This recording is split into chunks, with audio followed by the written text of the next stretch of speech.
Oke, kita lanjutkan ya.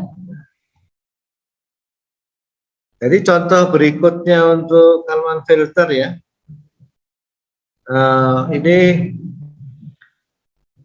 contoh penerapan Kalman filter berikutnya ini pada unmanned vehicle ya.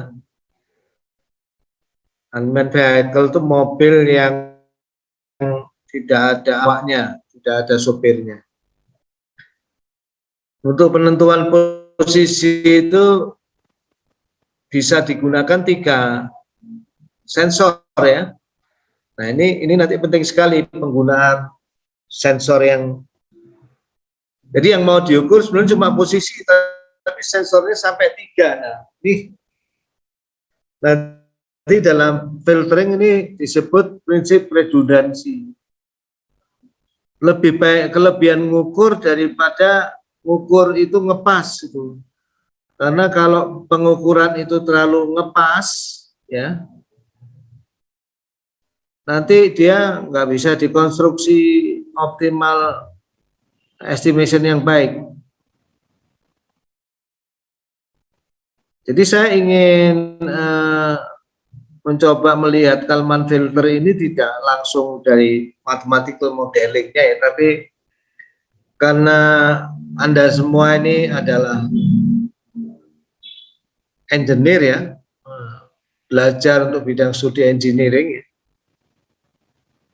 Nanti kita gunakan mathematics, probability statistik, stochastic process, optimization ya, sehingga menjadi teori optimal filtering itu sebagai tools gitu. Tapi problemnya ini secara engineering harus kita pahami betul. Nah mudah-mudahan dengan contoh kedua ini lebih nyata gitu. Lebih kuat lagi pemahaman ketimbang sekedar contoh pertama tadi yang internal temperatur dari combustion engine. Jadi ada 3 alat ini yang digunakan untuk mengestimasi posisi mobil. Pertama adalah IMU, Inertial Measurement Unit. Ya, ini isinya akselerometer dan giroskop. Kemudian yang kedua ini odometer. Ini untuk melihat jarak tempuh relatif ya. Odometer itu kurang lebih mengukur putaran roda ini ya. Jadi yang ditempuh bukan jarak, tapi sebenarnya putaran roda. Jadi bisa Anda bayangkan karena putaran roda ya, kalau bannya kempes sama ban terisi lebih penuh, nanti beda ini estimasinya.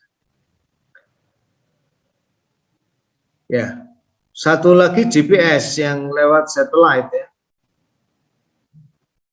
Inginnya GPS mengukur posisi eksak, mengukur posisinya benar-benar ya, dilihat dari satelit. Kalau IMU dan odometer tentu adalah posisi relatif, karena IMU lebih ke arah mengukur akselerasi dan odometer menempuh jarak, bukan melihat posisi koordinat ya. Jarak pun jarak tempuh relatif. Nah, jadi ada 3 sensor yang ujung-ujungnya kita ingin gunakan untuk mengetahui jarak atau posisi dari vehicle ya.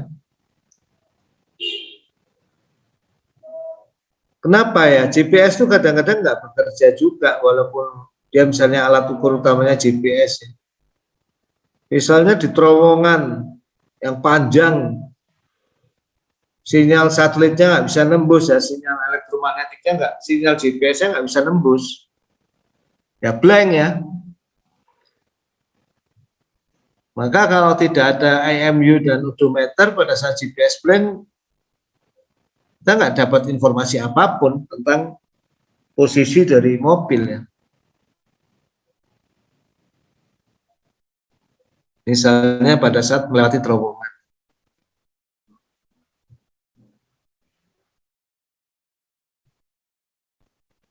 Nah pada saat itu fungsinya GPS ini bisa diganti oleh IMU dan odometer.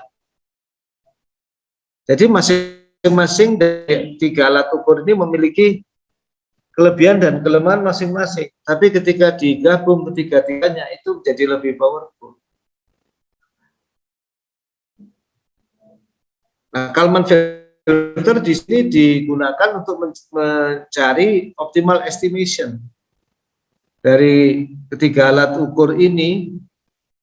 Nanti mereka menghasilkan hasil pengukuran, dari sana diestimasi jarak atau posisi mobil yang pengen diketahui. Nah, jadi kembali ya sedikit sejarah. Kalman filter itu sebetulnya dia, kalau bahasa kontrolnya itu merancang state observer ya, merancang observer state atau ya pengestimasi nilai state yang optimal ya. Penemunya Rudolf E. Kalman itu kelahiran tahun 30 dan dia menemukannya kira-kira tahun 60, masih umur 30 tahunan, digunakan pertama untuk Apollo. Dan dari tahun 60 sampai sekarang ini kelihatannya salah satu best invention dari sisi filter ya.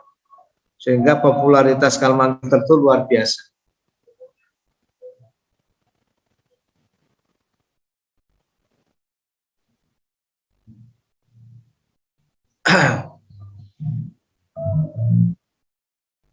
Jadi Kalman filter itu bisa digunakan ketika variabel itu hanya bisa diukur secara nggak langsung. Maksudnya walaupun variabel itu tidak bisa langsung diukur, dia bisa digunakan. Kemudian yang kedua, pengukuran itu mungkin terdiri dari beberapa sensor, tapi ada noise. Jadi dalam Kalman filter itu secara tidak langsung dia menapis atau memfilter noise dan mengambil informasinya. Kalau pendekatan sinyal processing kuno itu biasanya menapis noise pakai high pass filter ya. Pakai low pass filter. Karena noise itu biasanya frekuensi tinggi. Tapi di Kalman filter ini yang digunakan adalah pendekatan time series, di mana nanti optimal filteringnya itu adalah dengan memisalkan noise yang ada itu adalah noise putih atau white noise ya. Kemudian penapisan noise dan untuk memperoleh optimal estimate itu dilakukan sekaligus dengan meminimisasi sebuah cost function tertentu. Nah, itu contoh kedua dari Kalman filter ya. Kita harapkan semakin memberikan gambaran Kalman filter itu apa dan apa yang akan kita lakukan. Jadi mari kita kembali ke realitasnya dulu sebelum kita nanti masuk ke alam matematis. Sehingga ketika kita mematematifikasi, kita tidak pernah kehilangan bahwa matematik itu kita gunakan hanya untuk memahami realitasnya. Kalau enggak nanti kita berpotensi masuk ke matematik sebagaimana matematik itu sendiri, matematik qua matematik. Padahal di sini kita inginnya matematik to solve the problem, sehingga filter itu bisa kita manfaatkan.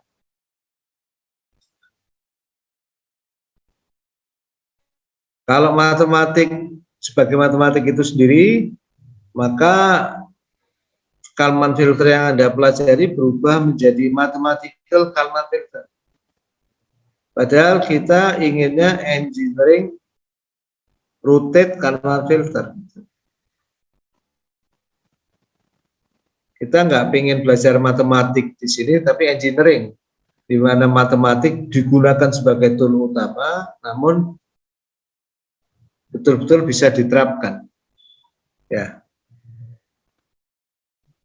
kalau enggak kita takut tersesat di pseudoscience atau pseudo engineering. Jadi indah sekali, mathematically beautiful, tapi practically nothing. Itu bahaya sekali.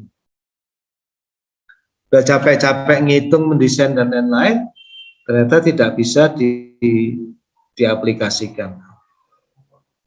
Oke, ada pertanyaan sebelum kita mulai masuk formulasi matematis sedikit demi sedikit? Pak, izin bertanya, Pak. Ya. Untuk Kalman filter ini apakah hanya menggunakan data dari IMU, GPS sama odometri, Pak? Apakah dari LIDAR juga digunakan, Pak? Dari mana, Mbak? Dari pembacaan sensor LIDAR, Pak. Laser scan. Oh, ini untuk yang mobil unmanned car itu? Iya, Pak. Ya, sebetulnya Anda bisa tambahin sensor apa aja asal relevan. Itu jadi contoh aja. Oh, baik, Pak. Ya, yang relevan boleh. Itu tadi 3 itu minimum gitu.